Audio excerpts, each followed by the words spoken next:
This episode of the Blurred Mob contains explicit language. While we want everyone to enjoy the show, sometimes we may say things that are not appropriate for all ages. So, in other words, Mom, Dad, Granny, we cussing. Discretion is advised. Are they just homies and his homie be flirting with him? Homies don't flirt. Y'all homies flirt with you? I mean, not like that, no. Men, is it gay to flirt with your homies? like King G, Grow Site, ENT. Rock with it, rock with it, rock with it, rock with it.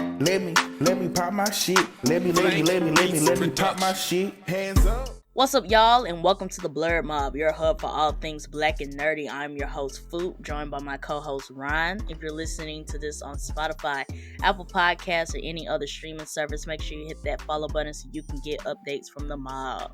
And if you lovely blurs and nerds are watching us on YouTube right now, make sure to like the video, subscribe to the channel, turn on those bell notifications, and share it with a friend. All right. So we are here with another Foop and Ryan mob review. We are going to be sharing our thoughts on Vox Machina Season 2. So as always, our mob reviews are spoiler filled. So if you have not seen Vox Machina Season 2, or if you're behind a couple episodes, pause the video right here, go catch up, and then come back and listen to the rest of the conversation.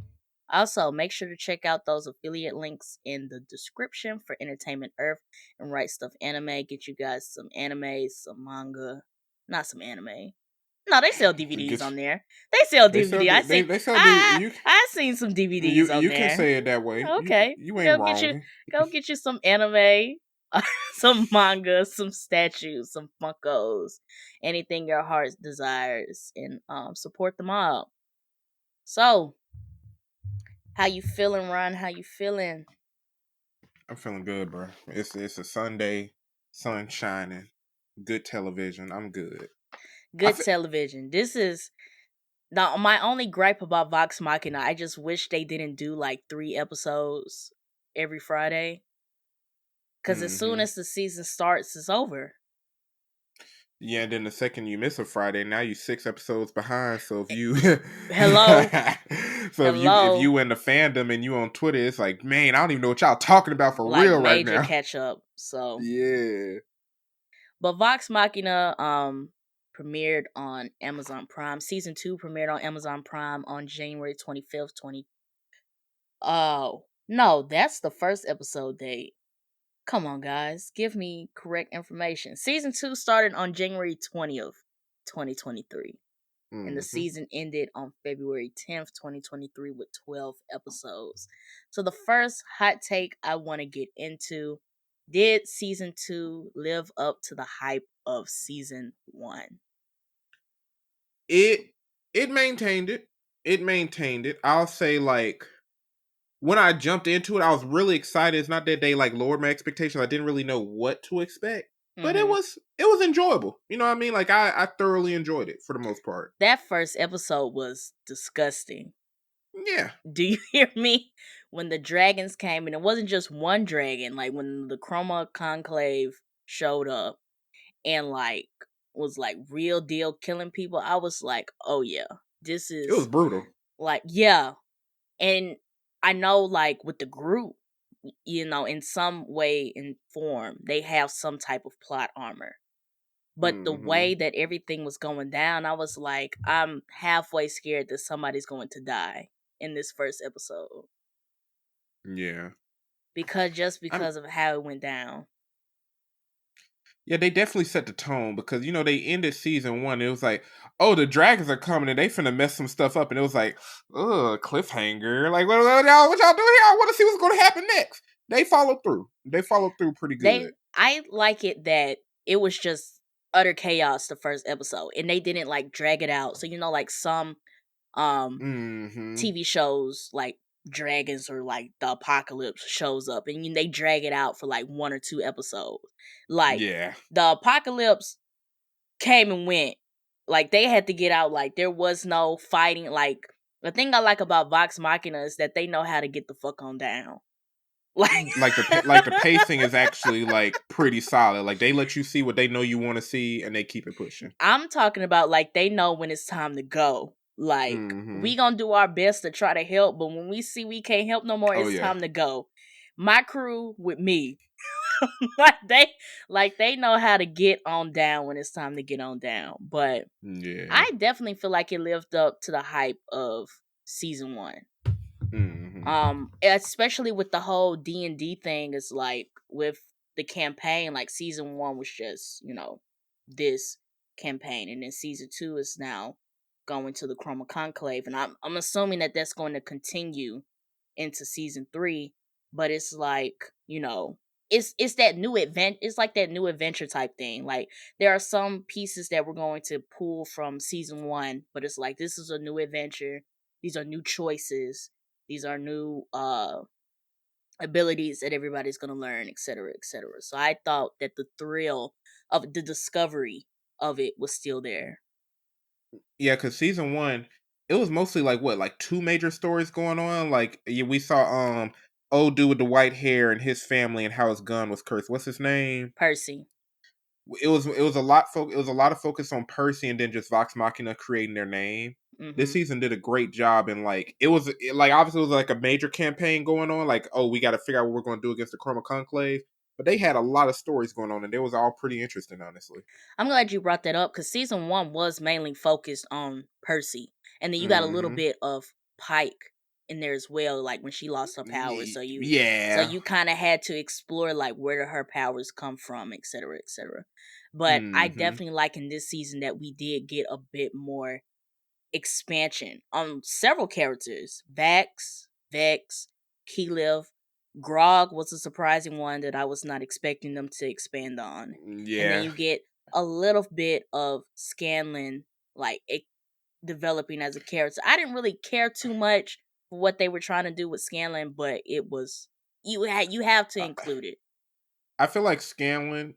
I don't want to jump too far ahead, but I feel like Scanlan is going to be a big focus in season 3 with the way that they kind of went about. Like Hmm. we kind of hear his big wow factor, like his big here's like a big issue going on like with his daughter. I think we're gonna see more of that in season 3. I kind of, and we could go ahead and step into it and talking about how they've developed more of the characters in this season than what they did in season 1. I was Mm-hmm. kind of feeling that they were going to develop on Scanlan more when they let him get one of the vestiges. So the whole thing with season 2, well, what they thought the whole part of this season was find all these vestiges, go back and defeat the Mm-hmm. dragons. So Yeah. Vax gets a vestige, and then the second vestige that they go after goes to Scanlan. So it's like, okay, giving Scanlan one of these vestiges that are say that they can defeat a dragon, he's gonna get some type of character development, some type of one up, because you just don't give anybody this type of weapon for no Exactly. reason. Just for it to get taken. Right. You just, and then he had a lot of like um hero moments. The only thing I could think of, you ever played Shrek 2 on Played Shrek GameCube? 2? No, I never played the Shrek So on games. Shrek 2, I'm gonna make this quick because this I don't want to get too far off topic. But Shrek 2 had this thing that if you played as one of the characters solo, they'll do this hero time, and then you'll just play as the character. So I was just gonna say that Scanlan had a lot of hero time moments in this season, like with one when he went against the Sphinx, Yeah. and then the final last battle when they fought against that dragon. I can't remember his name. It was the one that was shooting Umbrasyl. poison out his mouth. Yeah. Umbrasyl. When they had to fight against Umbrasyl, he had another big moment in that. And I was like, okay, they trying to give Scanlan, like, they're trying to show that Scanlan's just not a horny elf. But okay. Now, how how did you feel with them like hinting? I don't know if they was trying to push towards it, but hinting at like his relationship with Pike in a way, like, oh, are they going to become a thing or whatever? Whatever. Feel right with you? I think it does.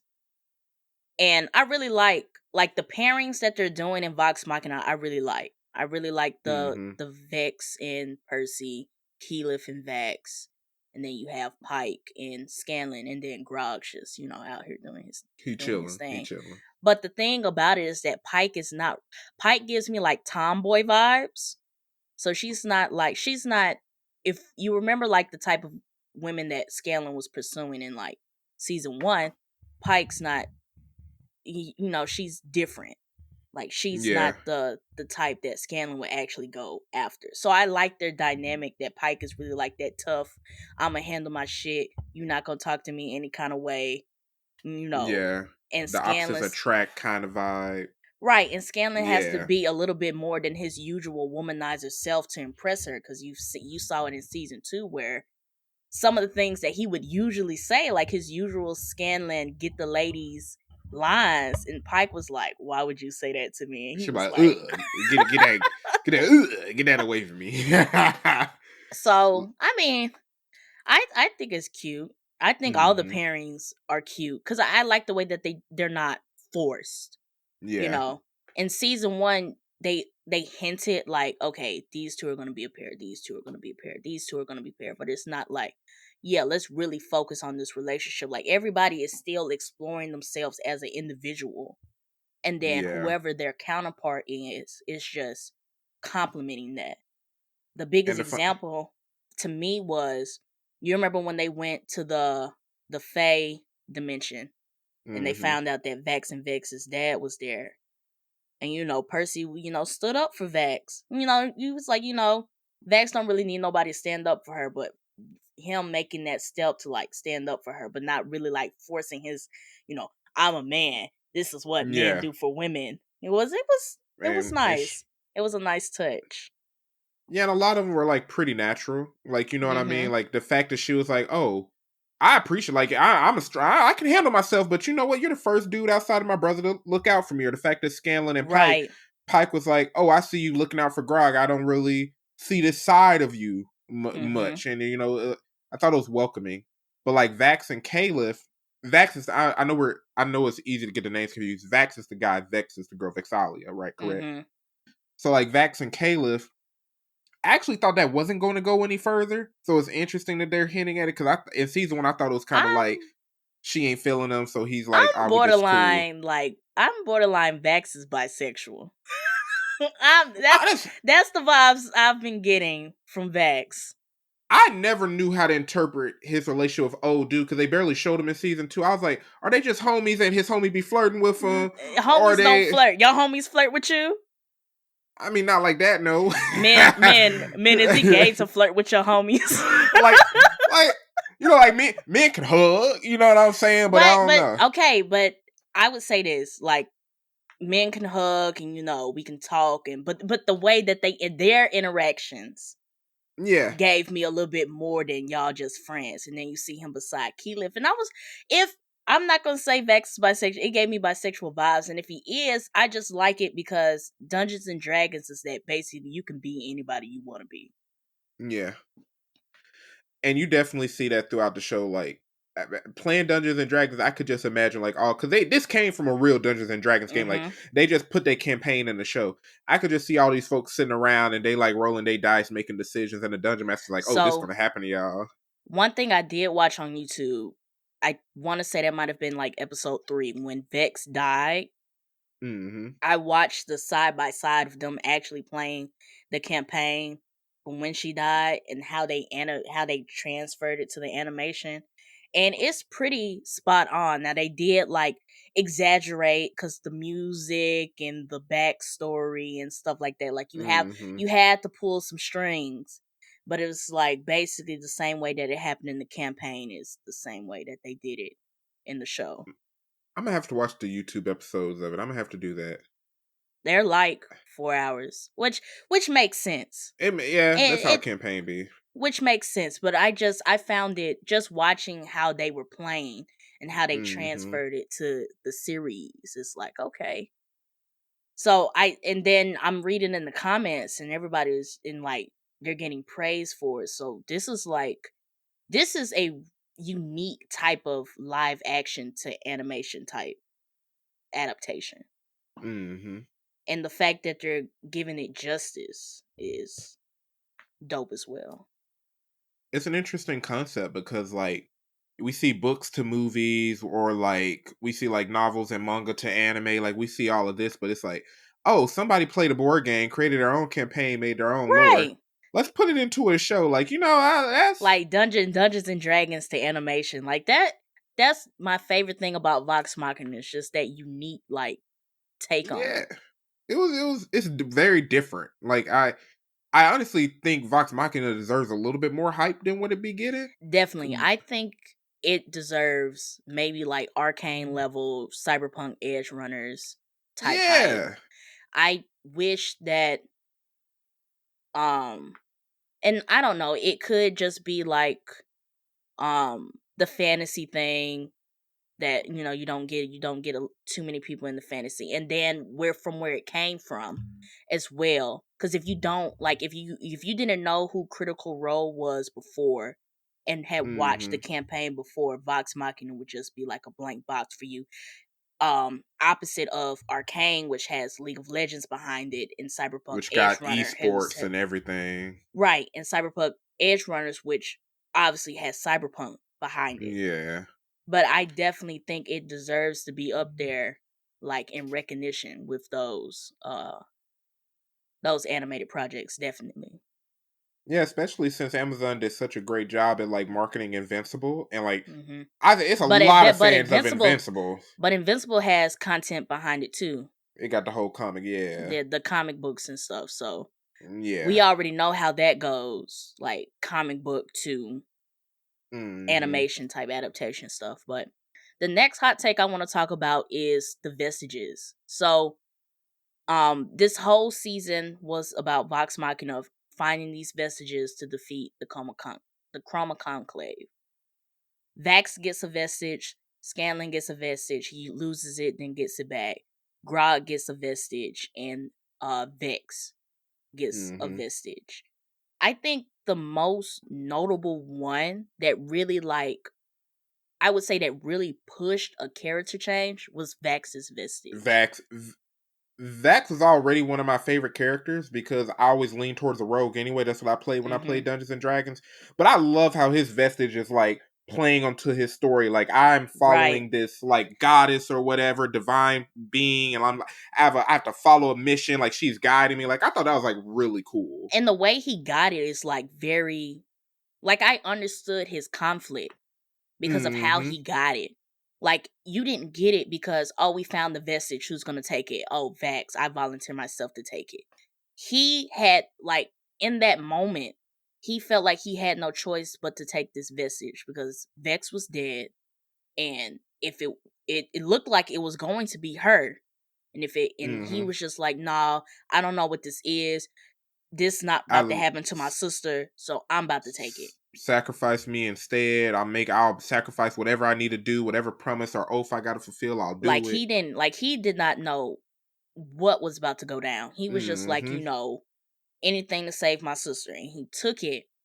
And then all of these things start happening. Like when he was having all of those visions and stuff, and he was just like fighting it the whole time, becoming more distant from the group. And I was like, I understand your conflict because you did it to save your sister, but now all this stuff is happening and you cannot explain this. Exactly. And it's like Without you making everybody else worry and stuff. right, and you need this vestige. You just can't be like, I don't want it because you need it. Like the whole mission was to get this vestige. He tried to take it off and couldn't. Right.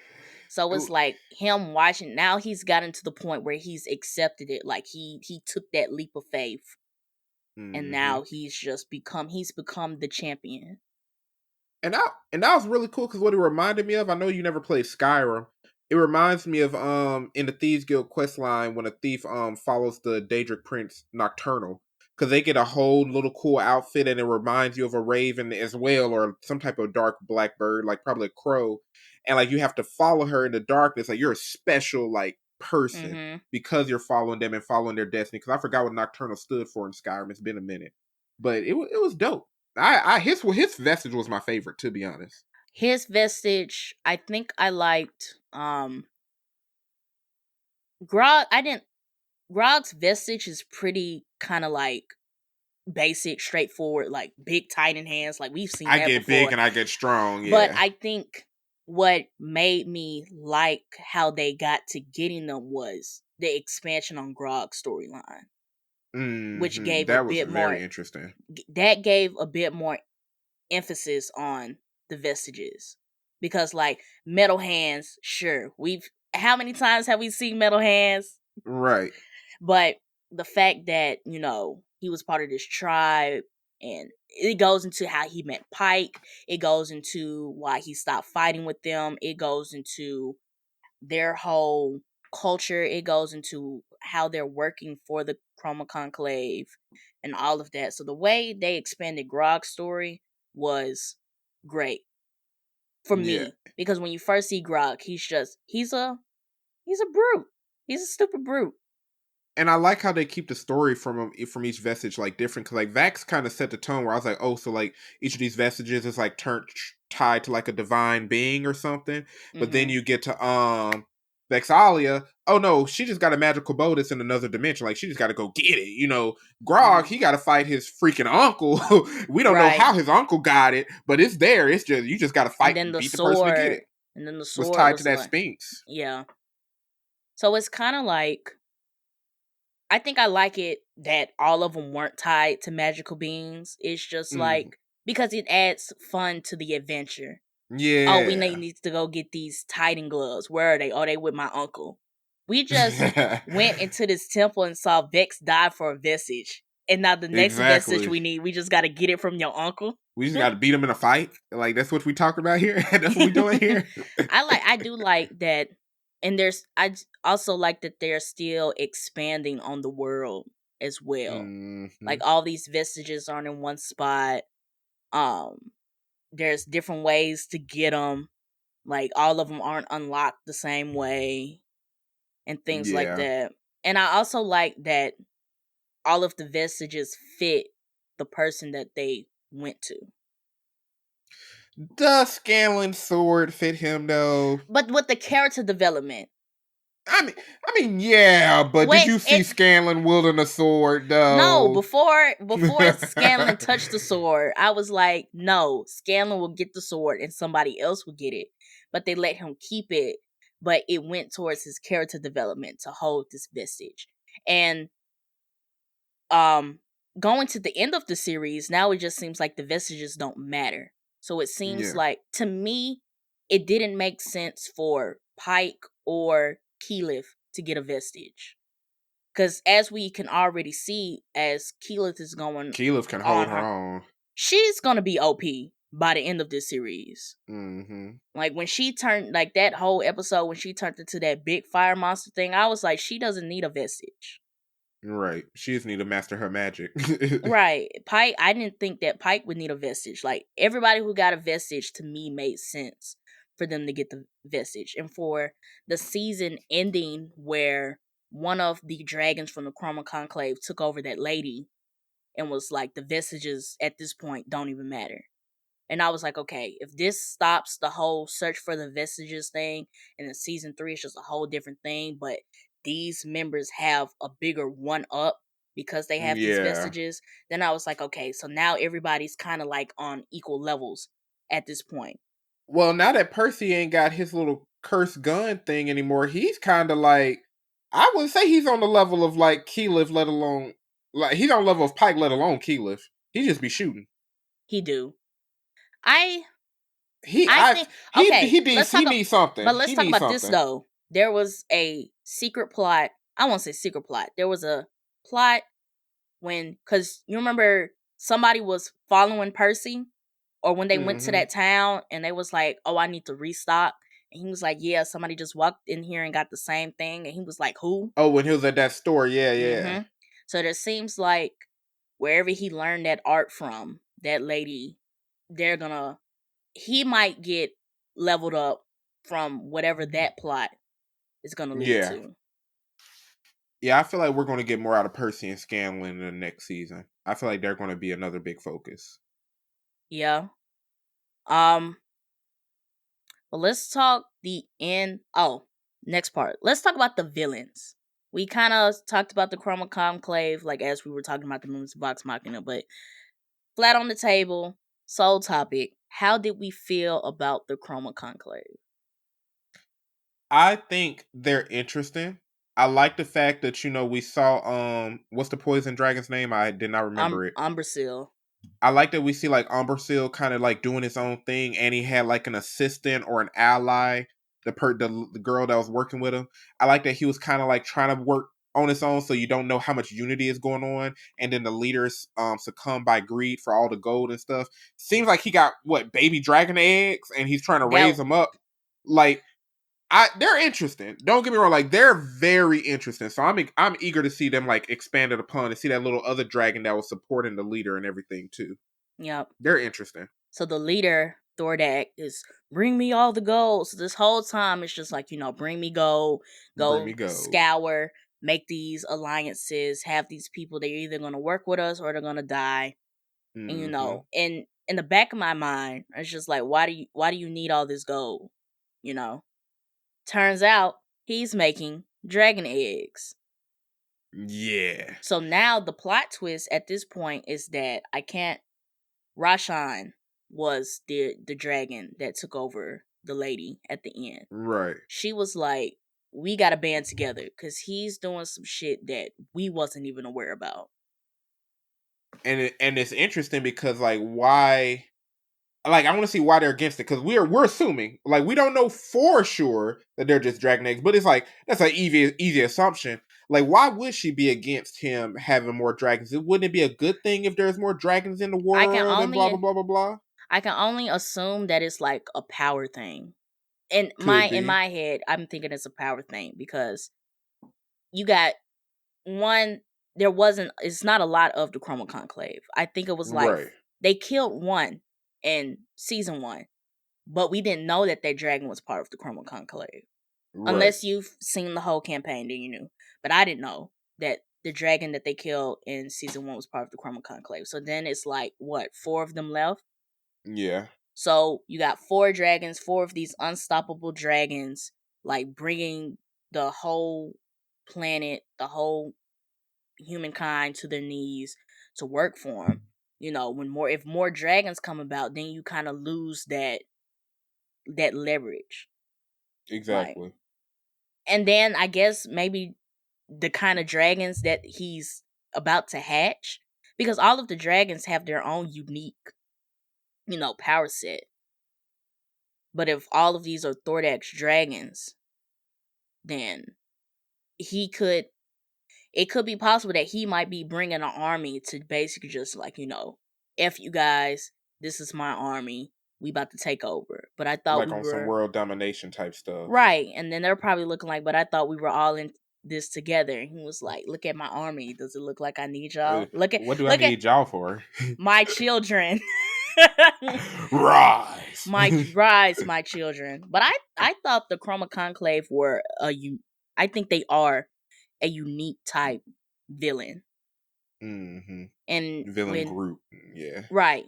With villain groups are usually people, I guess. Like these big type villain groups, world domination, they're usually people. And they may have dragons as like, this is my magical beast dragon that I fly around on and cause chaos with. But with the villains just being dragons, extremely smart, know what they doing, to the point where they're aware of Vestiges themselves. Like, yeah. Right. The fact that they can form alliances with humans, the way that, and just going back to the power set, like Umbrasil, like we didn't find out that this man could turn invisible until like the later seasons. And that was crazy. I ain't gonna cap. That was crazy. I was like, what? And I was like, if poison and he doing that. But my whole thing is, if he can do that, what can Thordak do? Because we haven't. The only time we saw Thordak was like when they came to Tal'Dorei, and took the whole thing down. And he's just been sitting on the throne since that episode. Mm-hmm. So it's kind of like, if you guys can do this, what can he do? Rashan can possess bodies. Yeah. Just thinking about that, from what happened at the end of the season, like these guys have like outrageous abilities. legitimate magic. Like, it's not that Keyleth and Pike are the only ones who can use magic. Like, no, these folks have access to that, and if not more. Like that was Umbrasyl. Umbrasyl versus that Sphinx And killed him. and killed him. Like, and Vox Machina could not handle a fight against that Sphinx, and which is crazy because they beat Umbrasyl, but it's like at that where y'all was at that point, But they y'all had no choice. They had no vestiges at that point. Exactly. I think the only person who had a vestige was Vax. And his vestige pretty much only. Well, now that he got the wings, that is pretty cool. But at first, it was literally like, "Oh, I can move fast." Like that. But he also wasn't accepting it as well. I think his whole thing was like, with you denying the vestige and denying that the destiny that's put over you. You can do some things, but you can't access this vestige to its full potential. Exactly. So with everybody getting the vestige, Vax finally accepting his destiny, like the fight was still a bit intense, but they still beat him. Versus when they tried to fight him them past episodes back. Yeah. I wonder if Vax Vestige can do even more. Like, I don't want to just focus on him, but he is my favorite character. But like, for the fact that it was literally like, Goddess, help me. I believe in the destiny you're giving me. Please help me. It's like, boom, wings. Like, can they do anything else? At this point, like, I'm wondering. You know what I mean? I would assume so. I wonder if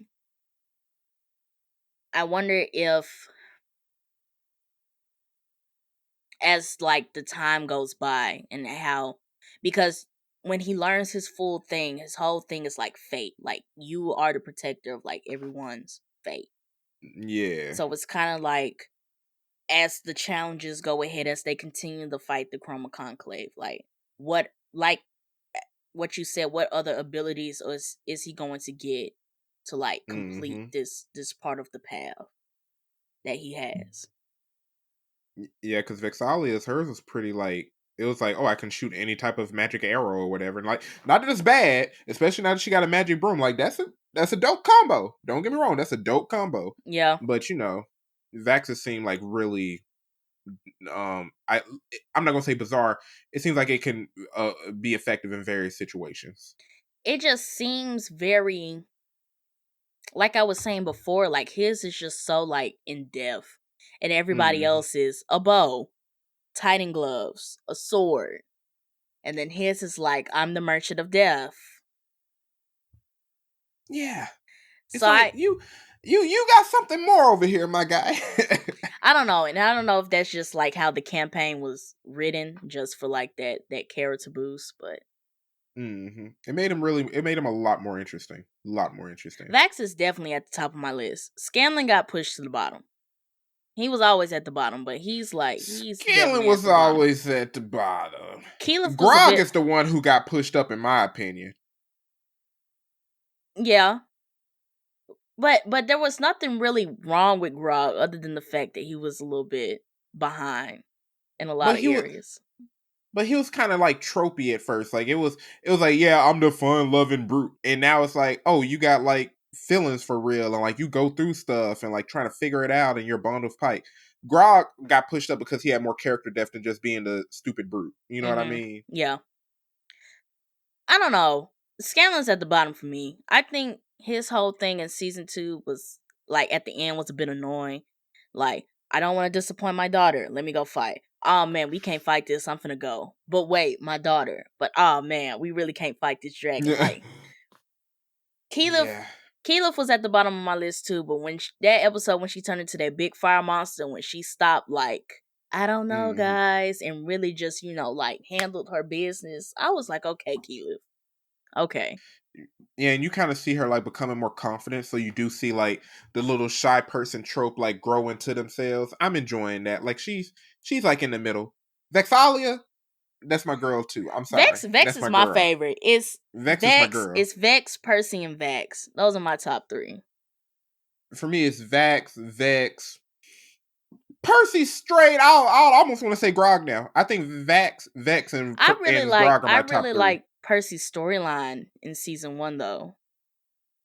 It was interesting. It's just in this season 2, he just didn't show up for me.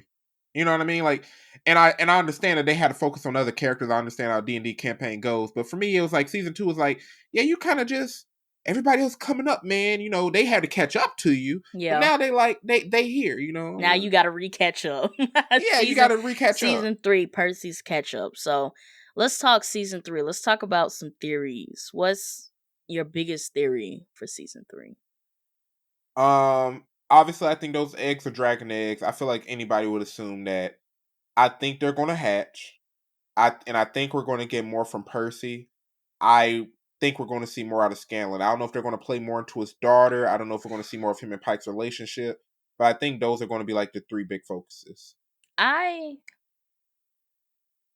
Whatever they do with Scanlan, I just hope I like it. But Fair.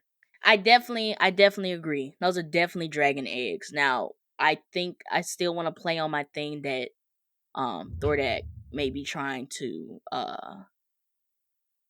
build his own army and just do complete full domination. I think that maybe the Chroma Conclave had an initial plan and he had like an interior motive. So now they're like, whoa, why he growing dragon eggs? And then it's like, okay, now we need to band together.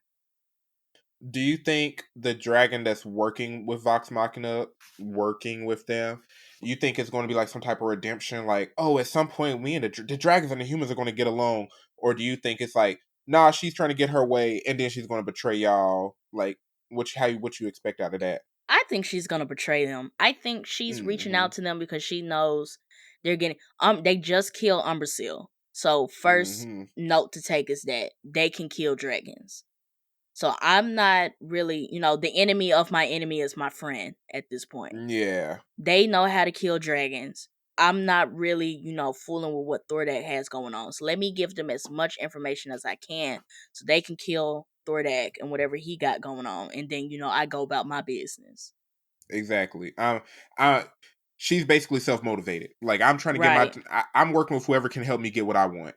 Exactly. That's what it gave to me. Cause like, just going back to the first episode, what do these dragons really need from anybody? Other than gold and having a lair full of gold, it seems like nothing. So, to me, it just seems like she's gonna use Vox Machina, like you said, to get what she wants, and then they gonna have to kill her at the end, or she gonna slip up and they gonna kill her anyway, and then they have to go after Thordak, or she gonna screw up and Thordak gonna kill her. Like, yeah, I don't know. I hope they don't do redemption. I don't like redemption arcs, honestly. Like, I like to see a couple of people fail. Like, if she's like working with Vox Machina, don't make her the good dragon. Make her betray them, and they gotta kill off. I just feel like nobody. I feel like nobody in the Chroma Conclave deserves a redemption arc. The way y'all tore down that city in episode 1, none of y'all deserve a redemption arc. Cut off their heads. Like, no, like y'all came in full force and like cut up. Y'all cut up so bad on that first episode. I was like, oh my god. Ain't no saving you. Yeah. Ain't no saving you. No. I just hope that I forgot what I was about to say, but I agree. This should not be like no redemption arc type thing, like, oh, I was doing this, but now I want to be a good dragon. No. No. And let me just bring up this point: are there really any good characters in Vox Machina for them to do a redemption arc? Morally good. More like morally sound, but their actions have let bad stuff happen. Like everybody's done some effed up stuff. Yeah, and the characters on Vox Machina, it seemed like they already kind of been redeemed. Like, Grog already been redeemed for the most part. Like, even Scanlan, he's not on good terms with his daughter, but it's like, at least she ain't kill him, Right. So everybody's done like shady stuff. Yeah. And it's kind of like them forming Vox Machina was their redemption from whatever they had going on on the back end. So like, I don't really see the need for them to do some type of redemption arc type thing with the Chroma Conclave. Like, just kill all the dragons. Just kill them. Kill them all.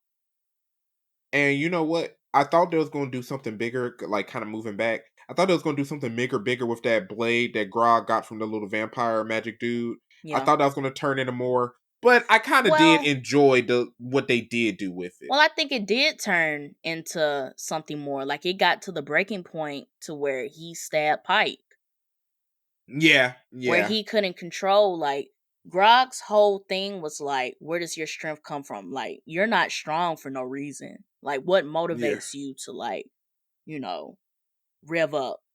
And the sword was giving him this false sense of strength up to the point where he couldn't control himself. And you know how they say like sometimes you're stronger than you realize, or you underestimate your strength.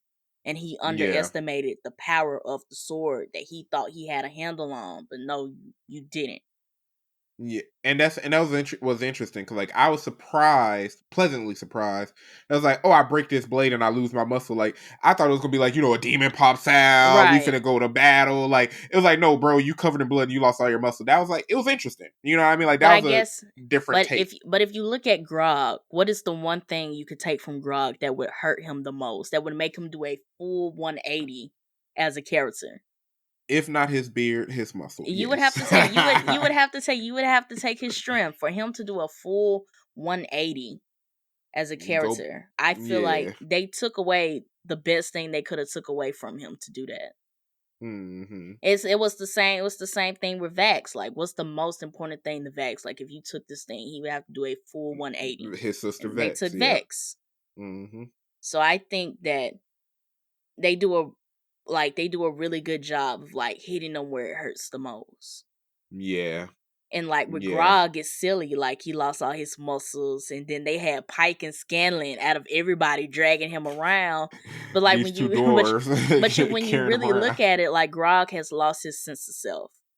Hmm. Like it's like that episode when SpongeBob lost his spatula, or that episode when SpongeBob felt like he couldn't make a Krabby Patty no more. Like this man went Yeah. through a whole existential crisis because he thought he didn't know how to make a Krabby Patty no more. It But was good. my biggest theory is that I think that this Chroma Conclave business might go longer than season 3. I could see that. Just because there's 3 dragons left, they have to establish what Raishan wants with them. And even if even if they establish all of that in season 3, they still have to fight Thordak and whatever comes out of them dragon eggs. Exactly. I just don't see them doing all of that in 12 episodes of season 3. So I think this campaign is going to be a bit longer than 2 Yeah. seasons. Yeah, I think they could easily turn this into 4 seasons. Plus, some some D&D campaigns be lasting for like 10 plus years. I don't know if you ever knew about that. Like some folks be playing D&D like twice a month, and it lasts for like a whole 10-year campaign. That's crazy. Great game night. With you saying that, do you see Vox Machina living that long? um, it depends. It depends because season 2 in the beginning makes it seem like, oh, they got the ultimate weapons. Like this is King Arthur finding Excalibur, Mm-hmm. which makes you think like, oh, it's probably not going to last much longer. Just for that dragon to say, your Excalibur is nothing. Like you're nothing. You got to do a lot more with those types of twists and turns, quote unquote. I could see it lasting longer. I'm not gonna say like 10 seasons like this, but like a long running anime. But I could see Mm-hmm. this easily hitting 4 total seasons, possibly 5 if they get another like interesting story going on. I think just because of how the campaigns go, and you could make this story like You could turn it unlimited. into anything, yeah. Right. That because like who would have thought that season 1, after fighting like these vampires or whatever, would have turned into y'all fighting dragons? Like seeing that transition from season 1 to season 2, like the rest of this could turn into anything. Like So you went from like vampires are dangerous, like they're bad, like they're here. Dragons, like what? Like not no zombies, not No. a They werewolf, fought the a zombies. They fought phoenix. the zombies in season 1. Fair enough. Fair enough. So I think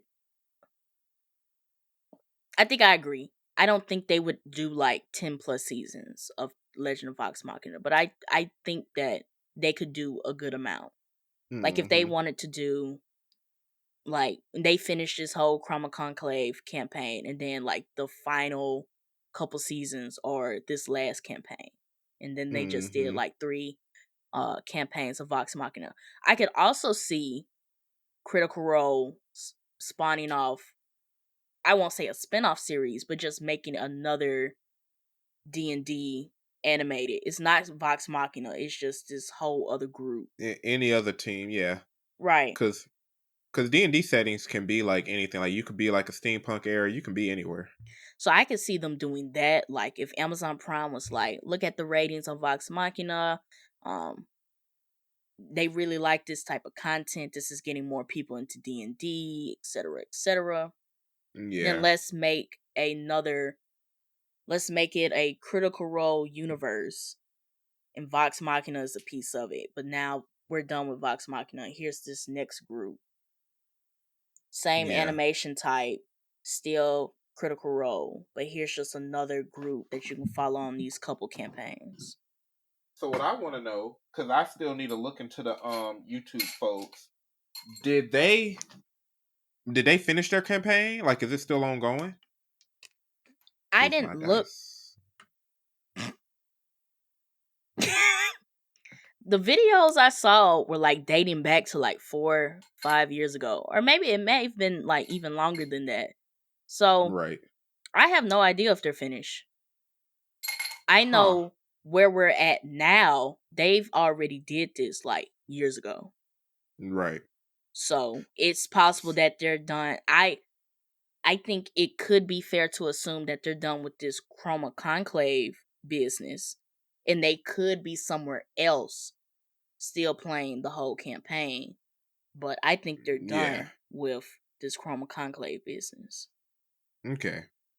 I'm gonna have to go watch. Yeah, that's pretty cool. So that's all of the hot takes I had. You had anything else, Ron? In case you're one of the few folks who just watched this and hasn't watched Vox Machina Season 2, go watch it. Talking to you, Ralph. Ralph was supposed to be in this review, but only watched one episode. That was so funny to me because Ralph was like, I haven't watched the season fully, but I'll stay. So I'm thinking he's like on episode 6, maybe episode 7. Ralph must have got in that episode and told us he was on episode 1. And I was like, you know what? We just not. Had to push back the whole recording. We pushed back the whole recording because that right there threw me for a loop-de-loop, like loop-de-loop and pull, like loop-de-loop and pull. Now your shoes are looking cool. Golly, but let's go ahead and shut this down. Once again, Ron, thank you for joining me on another mob review, another episode of the Blurred Mob Podcast. I want to thank everybody who has watched or listened to this episode, whether this is your first time or 50th time listening.